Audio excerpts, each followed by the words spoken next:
പിതാവിന്റെയും പുത്രന്റെയും പരിശുദ്ധാത്മാവിന്റെയും നാമത്തിൽ ആമേൻ.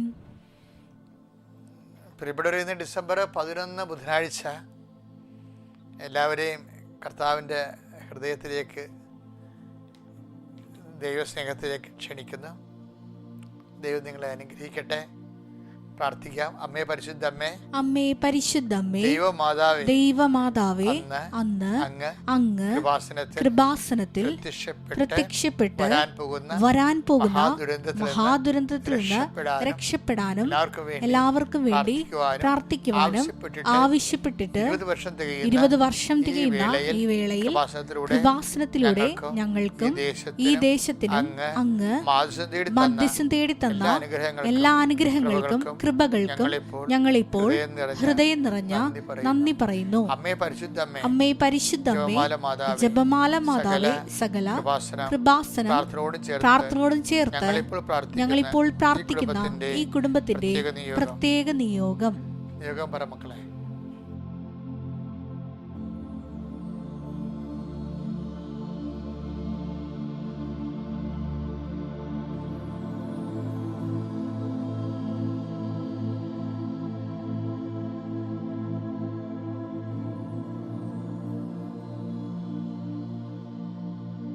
പ്രാർത്ഥിക്കാം. അമ്മയുടെ പ്രത്യക്ഷീകരണത്തിന്റെ ഈ ദ്വാദശക വേളയിൽ ഞങ്ങൾക്ക് സാധിച്ചു തരുവാൻ കനിയണമേ. വിശ്വാസ പ്രമാണം. സർവശക്തനായ പിതാവും ആകാശത്തിന്റെയും ഭൂമിയുടെയും സൃഷ്ടാവുമായ ദൈവത്തിൽ ഞാൻ വിശ്വസിക്കുന്നു. അവിടുത്തെ ഏകപുത്രനും ഞങ്ങളുടെ കർത്താവുമായ ഈശോ മിശിഹായിലും ഞാൻ വിശ്വസിക്കുന്നു.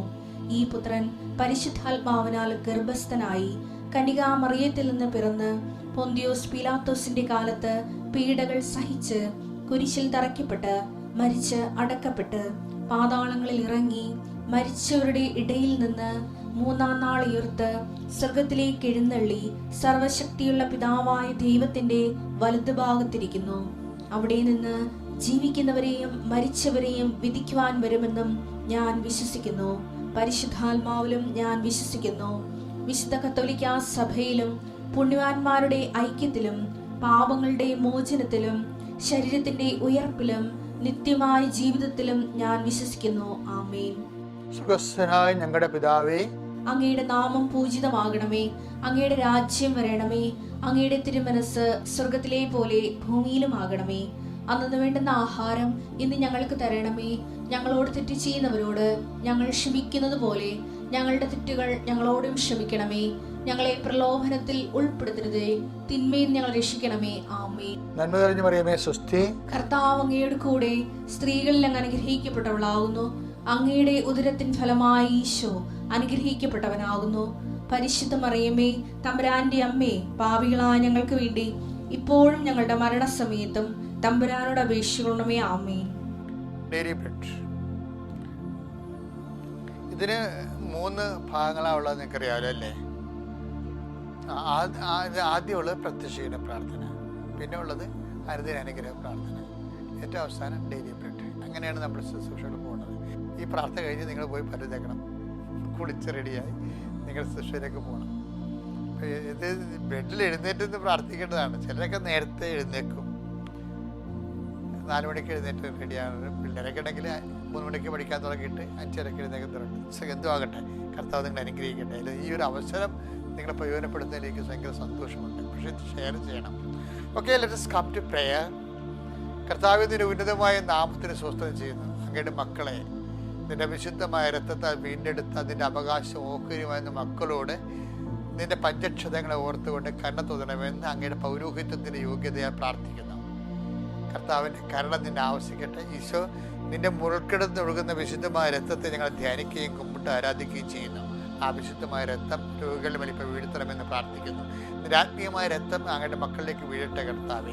മാരക രോഗങ്ങൾ, തീരാവ്യാധികൾ യേശുക്രിസ്തു നാമത്തിൽ, ശരീരം വേദന കൊണ്ട് ജീവിക്കുന്നവരുണ്ട്, ഉറക്കമില്ലാത്തവരുണ്ട്, ശരീരത്തിന് വേദന കൊണ്ട് ജോലിക്ക് പോകാൻ പറ്റാത്തവരുണ്ട്. എപ്പോഴും മനസ്സ് സമാധാനം ഇല്ലാത്തവരുണ്ട്. ഭക്ഷണം കഴിച്ചാൽ പോലും സന്തോഷമില്ല, കാര്യം ശരീരത്തിന് വേദനയാണ്. അങ്ങനെയുള്ളവരെ കർത്താവെ കൈവിട്ട് കളയരുത്. അവരെ തുടരണം കർത്താവേ. ആകപ്പാടെ മനുഷ്യന് ഒരു ജീവിതമുണ്ട് കർത്താവെ. ആ ജീവിതത്തിൽ അവൻ ആവശ്യമില്ലാതെ വേദന അനുഭവിക്കാൻ നീ അനുവദിക്കരുത്. അവരെ നീ സ്പർശിക്കണം. അവരുടെ രോഗികൾ, ബൈസ്റ്റാൻഡേഴ്സ്, സാന്ധിക്കുന്നവർ കർത്താവെ, ഓരോരുത്തരെ സഹായിക്കുന്നവരുടെ കർത്താവെ. ചില ആൾക്കാർ തന്നെ നിലനിന്ന് പോണത്, ഇപ്പം ഭർത്താവ് മരിച്ച പെങ്ങള് അവളുടെ ഭർത്താവ് മരിച്ചെങ്കിൽ അമ്മാവന്മാരെ നോക്കും, അല്ലെങ്കിൽ വലിയമ്മമാരെ നോക്കും. അങ്ങനെ ഓരോരുത്തർ നോക്കുന്നവരുണ്ട്. ചില കുഞ്ഞുങ്ങളെ തന്നെ വളർത്തിക്കൊണ്ട് വന്നിരിക്കുന്നത് അവരുടെ നിലനിൽപ്പ് പോയ കാലത്ത് അപ്പൻ്റെയും സഹോദരന്മാരെ വളർത്തിയിരിക്കുന്നത്. കർത്താവ്, ഞങ്ങളെ വളർത്തിയിട്ടുള്ള ആരെങ്കിലും ഉണ്ടെങ്കിൽ അവരെ സന്ധിക്കണം. ഞങ്ങൾക്ക് ആവശ്യമായ സഹായം പണ്ട് തന്നിട്ടുള്ളവരുണ്ടെങ്കിൽ അവരെ നീ സംരക്ഷിക്കണം. അവരെ ഞങ്ങൾ ഓർക്കുന്ന കർത്താവേ, നിന്റെ നാമത്തിൽ ഓർക്കുന്ന കർത്താവേ. എൻ്റെ കർത്താവിൻ്റെ വലിയ ശക്തി മക്കളിലേക്ക് ആവശ്യിക്കട്ടെ. ഈശോയെ, പൊളിഞ്ഞുപോയ കടകമ്പോളങ്ങളെ കർത്താവ്, ജീവിതമാർഗ്ഗങ്ങൾ മുട്ടിപ്പോയവർ, ആ കർത്താവ് വഴി മാറിപ്പോയതിൻ്റെ പേര്, റോഡ് മാറിപ്പോയതിൻ്റെ പേരിൽ അവരുടെ കച്ചവടങ്ങളൊന്നും ഇല്ലാതെ ഇരിക്കുന്നവർ, വഴിമുട്ടിയ ആൾക്കാരുണ്ട് ഈശോയെ. അതുപോലെ തന്നെ പ്രത്യേകമായ സാഹചര്യത്തിൽ പ്രളയങ്ങൾ വന്നപ്പോൾ അതിൻ്റെ കൂടെ തന്നെ പല പല കച്ചവടങ്ങളും പല പല ബിസിനസ്സുകളും മാന്ദ്യം ഭവിച്ചവരുണ്ട് ഈശോയെ. ഓരോരോ തരത്തിൽ പ്രകൃതി ദുരന്തങ്ങൾ കാരണം കർത്താവ് പല വിഷയങ്ങൾ കൊണ്ട് ജോലി ചെയ്യാൻ പറ്റാത്ത സാഹചര്യം ഉണ്ടായിരുന്നു. വീട്ടിൽ തന്നെ കർത്താവ് മറ്റുള്ളവർക്ക് രോഗം വന്നത് കാരണം മറ്റ് ജോലിക്ക് പോകാൻ പറ്റാതെ അവരെ നോക്കി നിൽക്കേണ്ട അവസ്ഥ വന്നിട്ടുള്ളവരുണ്ട് ഈശോയെ. ഇങ്ങനെ പഠനം മുടിഞ്ഞു പോയവർ, മുടങ്ങിപ്പോയവർ, ജോലികൾ വിഷമിച്ചിരിക്കുന്നവർ, ജോലി നഷ്ടപ്പെട്ടവർ, അത് മുടങ്ങിപ്പോയതിൻ്റെ പേര് ജോലി നഷ്ടപ്പെട്ടവരുണ്ട് ഈശോയെ. ഇങ്ങനെ ഭൗതികമായ സാഹചര്യത്തിൽ മാനസികമായ ദുരിതങ്ങൾ അനുഭവിക്കുന്ന അനേകം മക്കളുണ്ട് ഈശോയെ. അവരെല്ലാം നീ സ്പർശിക്കണം കർത്താവെ. കൃപാസനം 36 കൊല്ലത്തോളം കൃപാസനം ഉണ്ടായിട്ട് 35 കൊല്ലമായി. ആ കൊല്ലത്തിനുള്ളിൽ കർത്താവ് നടത്തിയിട്ടുള്ള മുഴുവൻ ആരാധനകൾ, കൺവെൻഷൻസ്, ധ്യാനങ്ങൾ, ഉപവാസ പ്രാർത്ഥനകൾ, തപസ്സുകൾ, അതുപോലെ തന്നെ ഉടമ്പടി പ്രാർത്ഥനകൾ, അതിലൂടെ വന്നിരിക്കുന്ന 10,000 മനുഷ്യരെ വിശുദ്ധിയും, അതെല്ലാം കർത്താവ് ഇപ്പോഴും ഞങ്ങൾ പ്രാർത്ഥിക്കുന്ന ആവശ്യങ്ങൾക്ക് വേണ്ടി അടിസ്ഥാന യോഗ്യതയായിട്ട് സമർപ്പിക്കുന്നു കർത്താവ്. അതിനേക്കാളുപരി അങ്ങനെ വിശുദ്ധമായ രക്തത്തിൻ്റെ യോഗ്യതയാൽ കർത്താവെ ഞങ്ങൾ ആർക്ക് വേണ്ടിയോ പ്രാർത്ഥിക്കുന്നു, ആരെല്ലാം ഈ പ്രാർത്ഥനയിൽ പങ്കെടുക്കുന്നു, എന്തെല്ലാം കാര്യങ്ങൾ മനസ്സിൽ വിചാരിക്കുന്നു, എന്തെല്ലാം വിഷമതകൾ അവരുടെ മനസ്സിലൂടെ തിരതള്ളിപ്പോകുന്നു. എൻ്റെ കർത്താവേ, എൻ്റെ പൊന്നീശോയെ, അവരെല്ലാം നീ കൈവിടല്ലെന്ന് പ്രാർത്ഥിക്കുന്നു. ഈ ദിവസം തളർന്നു നിൽക്കുന്നവരെല്ലാം കർത്താവേ, നീയാണ് ബലം, നീയാണ് ശക്തി, നീയാണ് ജീവൻ കർത്താവേ. നിൻ്റെ നാമത്തെ പ്രാർത്ഥിക്കുന്നു. നിൻ്റെ ദൈവികമായ ശക്തി നിൻ്റെ അമ്മ പരിശുദ്ധമ്മ ദേവതാരം മധ്യസ്ഥവരേക്ക് ആവശ്യിക്കട്ടെ.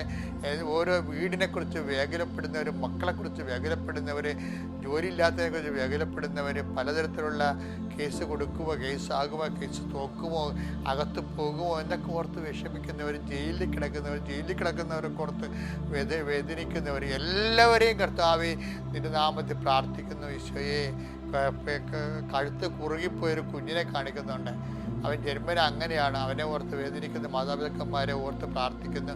അങ്ങനെ ഓരോരോ ജനിതക രോഗമുള്ളവർ, ജന്മനാ രോഗമുള്ളവർ, കർത്താവ് പാരമ്പര്യ രോഗമുള്ളവർ, അതിൻ്റെ പേരിൽ പ്രയാസം അനുഭവിക്കുന്ന കുടുംബങ്ങൾ, യേശു ക്രിസ്തുവിന്റെ നാമത്തിൽ നിന്റെ മാരക രോഗങ്ങളും തീരാവേദികളും ജീവ ദുരിതങ്ങളും വിട്ടുമാറട്ടെ. ഹല്ലേലൂയ. യേശുവേ സ്തോത്രം, യേശുവേ നന്ദി, യേശുവേ ആരാധന. ഹല്ലേലൂയ. എൻ്റെ പ്രിയപ്പെട്ടവരെ, ഡിസംബർ മാസം 11 ബുധനാഴ്ച മത്തായിയുടെ സുവിശേഷം 16-ാം അധ്യായം 8-9 വാക്യങ്ങൾ വായിക്കാം.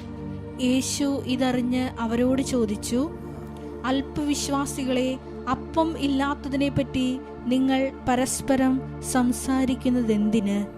നിങ്ങൾ ഗ്രഹിക്കുന്നില്ലയോ? 5000 പേരുടെ 5 അപ്പം നിങ്ങൾ ഓർമ്മിക്കുന്നില്ലേ? എത്ര കുട്ട അപ്പക്കഷ്ണങ്ങൾ നിങ്ങൾ ശേഖരിച്ചു? അതായത് കർത്താവേ, അപ്പം വർദ്ധിപ്പിച്ചതിന് ശേഷം പിന്നീട് ദിവസം അന്നത്തെ ദിവസം ഗിരിജക്കടലിൻ്റെ മറുകരയിലേക്ക് പോകുമ്പോൾ അപ്പോസ്തലന്മാര് പരസ്പരം സംസാരിക്കുന്ന,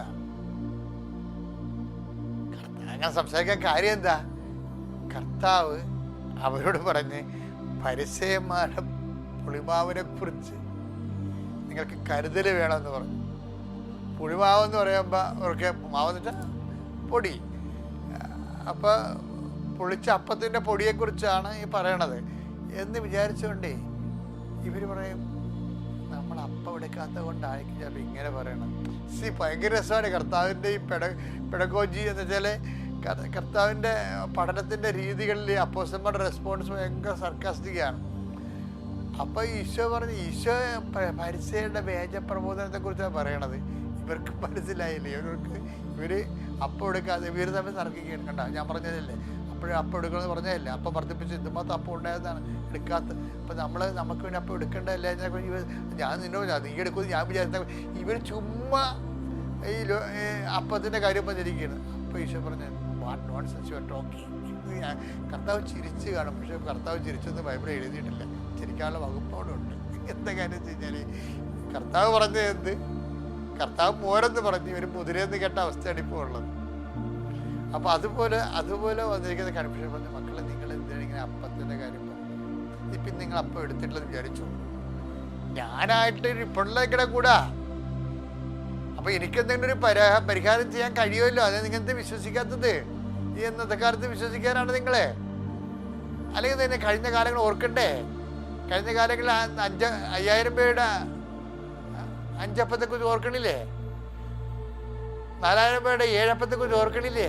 എന്താ ഈശോ ചോദിക്കണേ എന്താ അറിയാമോ? നമ്മുടെ ജീവിതത്തിൽ ഇപ്പം ഡിസംബർ 11 ഇന്ന് എന്തെങ്കിലും ഒരു ഇല്ലായ്മ വന്നു, പോരായ്മ വന്നു, ബാധ്യത വന്നു, നമ്മളെന്ത് ചെയ്യണം? നമ്മുടെ പരസ്പരം പഴിചാരുകയല്ല ചെയ്യേണ്ടത്. ഞാനതേ പറഞ്ഞല്ലേ, ആ ചുറ്റി പിടിച്ചാൽ മതിയായിരുന്നു എന്നൊക്കെ പറയും. അപ്പം അങ്ങനെ വഴക്കിട്ട് കാര്യമില്ല. എന്താ കാര്യം? ഞങ്ങൾ പരസ്പരം ആ വിഷയം കുറ്റം ആരോപിച്ചിട്ട് രക്ഷപ്പെടാൻ നോക്കാതെ, മറിച്ച് ഈ മുൻകാലങ്ങളിൽ നിന്നെ അനുഗ്രഹിച്ച കർത്താവ് തന്നെയാണ് നിന്റെ കൂടെ ഉള്ളത്, അത് ഓർത്താൽ മതി എന്നാണ്. എന്നുവെച്ചാൽ ഇപ്പോഴുള്ള പ്രശ്നങ്ങളല്ല ഓർക്കേണ്ടത്, കൂടെയുള്ള കർത്താവിൻ്റെ സാന്നിധ്യമാണ് ഓർക്കേണ്ടത്. അവൻ കഴിഞ്ഞ കാലങ്ങളിൽ നിന്നെ പല സമയത്ത് അനുഗ്രഹിച്ചിട്ടുണ്ട്. ആ അനുഗ്രഹം ഓർത്തുകൊണ്ട് അവനെ വിളിച്ച് അഭയം പ്രാപിക്കാൻ പറഞ്ഞിരിക്കുകയാണ്. അപ്പോൾ നിങ്ങൾ ഹാപ്പി അല്ലേ? Thank you.